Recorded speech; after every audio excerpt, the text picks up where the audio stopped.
नोएडा के कुछ सेक्टर और नया लखनऊ जो मायावती के समय में बसा, उसमें 1500 मीटर वाली जो कोठियां अधिकारियों ने बनाई है, उन कोठियों का आंखों से परीक्षण कर लीजिए, वैज्ञानिक परीक्षण नहीं, और उनकी टोटल तनख्वाह अब तक की जोड़ लीजिए, आपको समझ आ जाएगा कि क्या मसला है। इसके लिए कोई सीबीआई और आईबी की जांच होगी क्या? जज साहब देखिए, ये बात तो कोई संदेह ही नहीं है कि सबको पता है कि कौन भ्रष्टाचार से पैसा कमा रहा है, इसमें कोई संदेह नहीं है। चाहे वो कोठियां हो या प्रॉपर्टी हो या किसी तरह से, वो जो दिखता ही है, कोई छिपा हुआ नहीं है किस तरह से बड़ी बड़ी कोठियां बन के चली गई हैं। ये सवाल ये है कि इसीलिए बार बार सुप्रीम कोर्ट ने भी कहा, जो एक सवाल ये उठाया गया है कि ये पॉलिटिशियन तो मानेंगे नहीं, पॉलिटिशियन तो आउट ऑफ समझ करेक्शन है, उनको तो आप करेक्ट नहीं करते। अब सवाल ये है कि जो गवर्नेंस के में जो ब्यूरोक्रेट में पुलिस है, वो उनको ही आप कंट्रोल कर सकते हैं।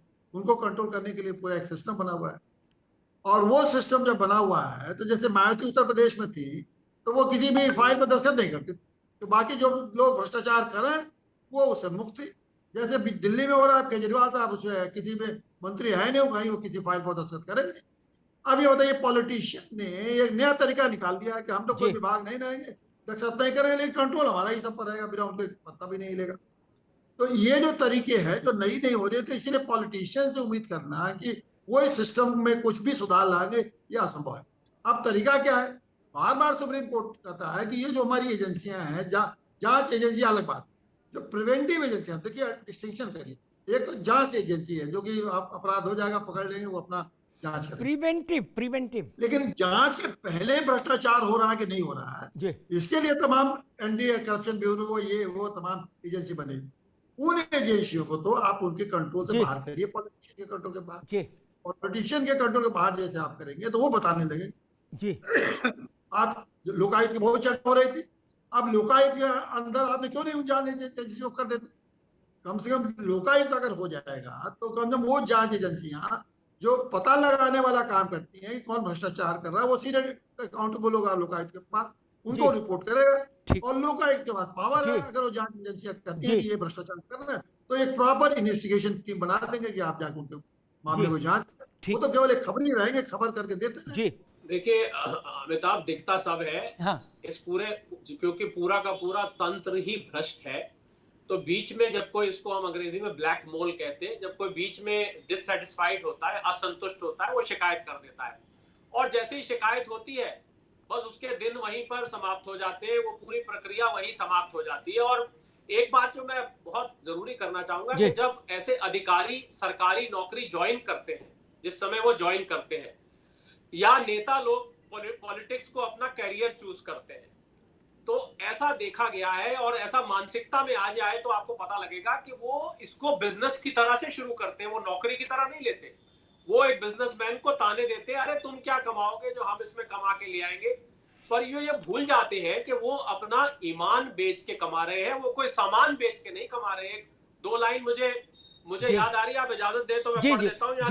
यहाँ तहजीब बिकती है, यहाँ फरमान बिकते हैं, जरा तुम दाम तो बोलो, यहाँ पर ईमान बिकते हैं। तो वो ईमान का बिजनेस शुरू कर देते हैं, लोग सामान का बिजनेस करते हैं, सर्विसेज का बिजनेस करते हैं। मुझे लगता है जिस समय ये अधिकारी नौकरी लेते हैं, जिस समय वो नौकरी के लिए अप्लाई करते हैं, जो इस मंशा से नौकरी को अप्लाई करते हैं, उनके लिए बड़ी शर्म की बात है कि वो ईमान बेचने का बिजनेस शुरू करने जा रहे हैं। इस नौकरी को वो ऐसा समझते हैं, यहीं से सारी गड़बड़ शुरू हो जाती है अमिताभ जी, यहीं से सारी गड़बड़। बिल्कुल ठीक बात कोहली साहब। मैं रितु सिंह के पास चलूं, मेरे पास तो बहुत सरल उपाय होते हैं। लंबे उपाय का मतलब धूर्तता, लंबे उपाय बताने का मतलब कि जन जागरण करो, सबकी सहमति बनाओ, समझ लो कुछ नहीं करो, इसका अर्थ होता है कुछ नहीं करो। मैं एक छोटा सा उपाय और बताता हूं रितु सिंह, वही सवाल है। यह तय हो जाए कि शादी में जहां भी जाएंगे खाना भी खाएंगे, नेक भी देंगे, लेकिन आंख कान नाक खुली रखेंगे। क्या? और जिसने बुलाया है उसकी हैसियत हमको पता ही है, हमारा परिचित है, तभी तो बुलाया, ठीक। और शादी में अगर हमको पता लग रहा है कि भाई बिल 60 लाख से कम का नहीं है यहाँ का, एक बार हमने भी कोटेशन लिया था, क्या? तो ये सवाल मेरे जहन में, अगर मैं उस एजेंसी से या उस व्यवस्था से जुड़ा हूं जो नियंत्रण रखे, तो मेरे दिमाग में ये सवाल खड़ा नहीं होना चाहिए कि ये इनकी तनख्वाह इतनी और ये बिटिया की शादी में 1 करोड़ 2 करोड़ 3 करोड़ कहां से खर्च कर रहे हैं, डेस्टिनेशन वेडिंग कहां से कर रहे हैं। और उसमें करेगा अग्निहोत्री जी, आप चाहें जब आप परसों दिल्ली से चल देना, 3 दिन लगातार जहाज हैं दिल्ली से अपने। मैंने ऐसे लोगों को देखा है, इसलिए कह रहा हूं। बोले 3 दिन जहाज खड़े रहेंगे, वो अपने ही है, उनमें कोई दूसरा आदमी नहीं चढ़ेगा। डेस्टिनेशन वेडिंग कर रहे हैं, बिटिया का बड़ा मन था।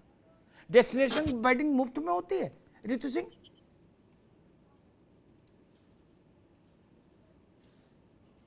रितु सिंह, आप तक आवाज जा रही है? हाँ जी सर। हाँ। सर यही तो जो जांच एजेंसी होती है, क्या उन लोगों को, इन लोगों का पता नहीं चलता कि ये बड़े बड़े, अरे आप ना समझी करें, पता नहीं वो वो खुद ऐसी वेडिंग अटेंड करती हैं। No no no no no no, ये मसला नहीं है पता नहीं होना, मेरा आरोप बड़ा है, वो भी ऐसी वेडिंग अटेंड करते हैं। हेलो, वो भी ऐसी वेडिंग अटेंड करते हैं जिनके ऊपर हमने जिम्मेदारी जांच की डाली है। तो सर ये जांच एजेंसियों को होना चाहिए ना, जब इतने इतने क्या आरटीआई भरी जाती है हर साल, क्या लोगों को पता नहीं चलता कि जो जॉब कर रहे हैं वो कितने की भर रहे हैं, उनके पास इतनी संपत्ति कहां से आ रही है? ये तो एक सोचने वाली आम आदमी जब सोच सकता है, तो ये एजेंसियां नहीं सोच रही हैं कि करप्शन इसीलिए तो बढ़ रहा है क्योंकि जांच एजेंसी पे सवाल उठेगा और उठेगा, क्योंकि वो निष्पक्षता से कार्य कर ही नहीं रही है। मुझे तो ऐसे ही लग रहा है, तभी वो जो बड़े लोग हैं उनकी संपत्ति बढ़ती जाती है और जो छोटे लोग हैं वो गरीब से गरीब होते जाते हैं। अमिताभ तिवारी, बड़े कार्यक्रम जितने भी हैं निजी स्तर पर जो होते हैं अधिकारियों के, नेताओं के, उनमें से 2-3%, 5% छोड़ दीजिए जो शायद उनकी आर्थिक स्थिति और कार्यक्रम में खर्चा मैच कर जाए। अदरवाइज कोई मेल ही नहीं होता है इनकम टैक्स रिटर्न और कार्यक्रम के स्तर का, और यह फ्रॉड चल रहा है, सर्व स्वीकृति के आधार पर चल रहा है। तिवारी जी, इसमें कहीं कोई उफ नहीं कर रहा है। आई थिंक इसमें एक बहुत बड़ा आपने सवाल जो उठाया है कि सिर्फ नेता या चुनाव खर्च को सीमित कर देने से ही ये सारा का सारा मामला सॉल्व होने वाला नहीं। आई थिंक मैं इसको एक स्टेप और लेके चलता हूँ आगे। जिस समाज में पैसे का बोलबाला रहेगा, उस समाज में corruption is going to be a big issue. आज मुझे अपनी बहन की, बेटी की शादी करनी है, मैं किसी मास्टर जी से करता हूँ, किसी साइंटिस्ट या रिसर्चर से करता हूँ? सबसे पहला सवाल है कितना कमाता है, पहला। दूसरा, कितनी संपत्ति है। तो आज हमारे समाज में एक व्यक्ति की जो प्रतिष्ठा है वो पैसे से तोली जाती है, और उस पैसे को प्राप्त करने के लिए आप, हम 99.9% लोग जो हैं वो एक मौका नहीं छोड़ने वाले उस हैसियत को अचीव करने के लिए, क्योंकि हमें यही लगता है कि पैसा ही जो है हमें समाज में अहमियत देने वाला। तो देखा देखी में हम वो शुरू कर देते हैं। तो ये बहुत बड़ा स्ट्रक्चरल इशू है, कल्चरल इशू है, जो कि सिर्फ स्कूल कॉलेज ही नहीं, हमारे माता पिता, ये सबको हमें पढ़ाने की जरूरत है। दूसरा जो जज साहब ने बहुत अच्छी बात कही है कि प्री इन्वेस्टिगेटिंग एजेंसीज जो है, ठीक है, सीबीआई, ईडी, तो बात सही है, प्रिवेंशन प्रिवेंशन का मामला है सारा। हाँ, प्रिवेंशन का मामला है, जैसे अपना एसीबी वगैरह है। लेकिन यहाँ पे भी एक सवाल ये उठता है कि हम सिर्फ ये अज्यूम करके चलते हैं कि वो भी करप्ट हैं, वो भी हैं, उनमें भी लोग करप्ट हैं, और वो लोग इनको सॉल्व नहीं कर पा रहे। कहीं ना कहीं कैपेबिलिटी की भी इशू है। क्या आज सीबीआई, क्या आज ईडी के पास ऐसे ऑफिसर हैं जो इतने केपेबल हैं जो ये फाइनेंशियल क्राइम्स को सॉल्व कर सकें? एक छोटा सा केस सुशांत सिंह राजपूत का आज तक तो सॉल्व करना, तो कहीं ना कहीं हमारे जो ये तंत्र हैं इनमें कैपेबिलिटी की भी कमी है। इस पर मैं एक टिप्पणी करूंगा तो बाद में, जब मैं बाद में बोलूं तो इस पर एक टिप्पणी करूंगा कि तंत्र कैपेबिलिटी में कमजोर नहीं है, अमेरिका से भी आगे। कैसे, ये मैं बताऊंगा। वो करता नहीं है, आगे तो वो अमेरिका से भी ज्यादा है। मैं बताऊंगा उदाहरण देके, उस उदाहरण से कोई भी असहमत नहीं हो सकता। ओंकारनाथ जी, नरसिंह राव जी के समय में, अगर मैं सही याद कर रहा हूं, ग्रामीण विकास मंत्रालय में एक अधिकारी थे शर्मा जी।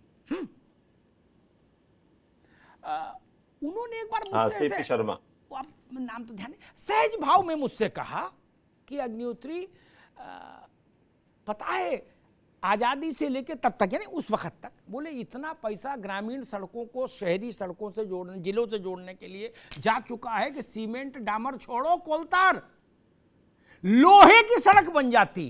क्या ये उन्होंने मुझसे कहा था। ठीक, अब जांच पड़ताल तो क्या होगी, जिसको देना है वो भी माल काट रहा है, जिसको लेना है वो भी माल काट रहा है, जिसको बनाना है वो भी माल काट रहा है, तो सड़क तो क्या बनेगी, जितनी बननी थी उतनी बनी रही है धीरे धीरे। ये स्थिति सच्चाई नहीं है क्या? और मेरी पीड़ा ये है कि सब जानते हैं और हर आदमी कहता अच्छा